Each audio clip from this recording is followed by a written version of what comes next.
शिव को राक्षस से बचाना चाह रहे थे, लेकिन रास्ता किसी के पास नहीं था। फिर सारे शिव के पास पहुंचे और भगवान विष्णु ने एक ऐसा रास्ता निकाला जिससे भस्मासुर का वध हुआ। कैसे, आइए देखते हैं। शिव गुफा में छुपे थे। भगवान विष्णु सभी देवताओं के साथ उनसे मिलने गए। भस्मासुर के वध के बारे में विचार हुआ। उसके बाद विष्णु ने एक बहुत ही सुंदर स्त्री का रूप धारण किया, जिसे देखते ही भस्मासुर मोहित हो गया। लेकिन सुंदर स्त्री बने विष्णु ने कहा, मैं एक शर्त पर तुम्हारी हो सकती हूँ, अगर तुम अपने सिर पर हाथ रखकर नाचोगे। भस्मासुर भूल गया कि उसे वरदान है कि वो जिसके भी सर पर हाथ रखेगा वो जलकर भस्म हो जाएगा।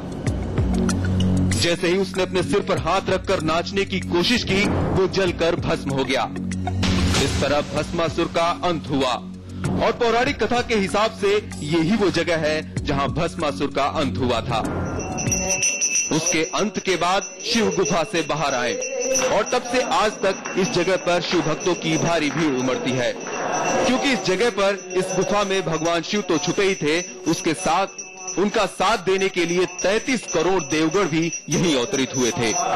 जब गुफा के अंदर जाएंगे तो आपको आप शंभू, शिव परिवार और 33 करोड़ देवी देवता जो हैं वो पिंडी रूप में मिलेंगे और आपको बहुत सारी ऐसी चीजें अंदर देखने को मिलती हैं जब प्रभु के दर्शन होते हैं। शिवखोड़ी की इस गुफा तक पहुंचने के लिए रंसू नाम की जगह से 3 किलोमीटर की पैदल यात्रा करनी पड़ती है।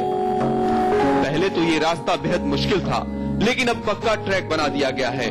रास्ते से आप पहाड़ों के सुंदर दृश्य देख सकते हैं, लेकिन इससे बड़ी बात है इन रास्तों से दूध गंगा का दर्शन।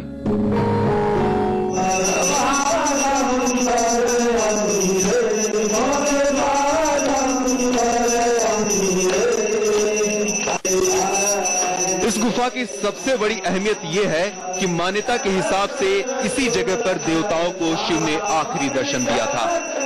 उसके बाद वो गुफा के रास्ते से ही कैलाश पर चले गए थे। जाहिर है इस गुफा के अंदर से कोई न कोई रास्ता ऐसा है जो सीधे कैलाश तक जाता है। कहते तो ये भी है कि कई शिव भक्त शिव की महिमा से इस गुफा में प्रवेश किए और उनके निर्देश से कैलाश तक चले गए।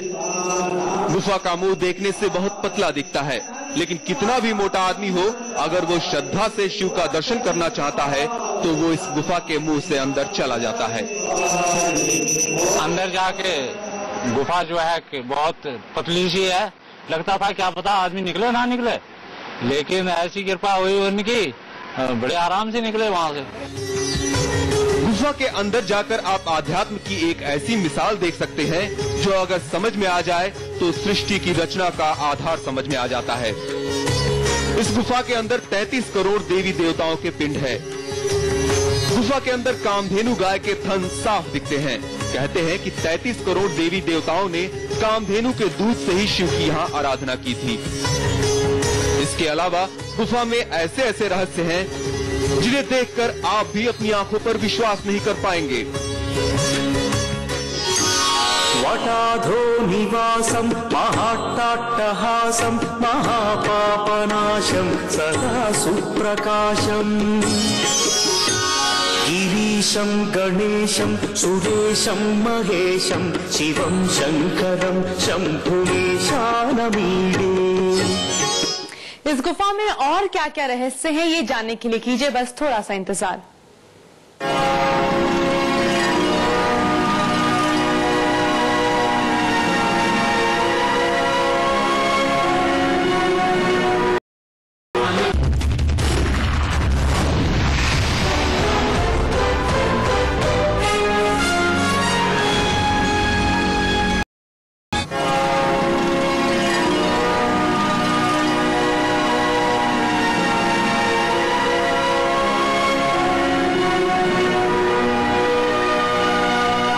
शिव भक्तों का यहाँ तांता लगा रहता है, लेकिन अब आम श्रद्धालुओं की भी भीड़ जमकर उमड़ने लगी है। इस गुफा के दर्शन से आपको और क्या क्या लाभ हो सकते हैं, आइए देखते हैं।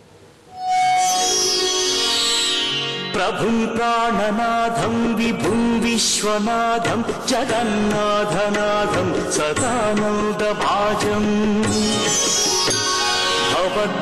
भवद्भव्यभूतेश्वरं भूतनाथं शिवं शंकरं शंभुमीशानमीडे।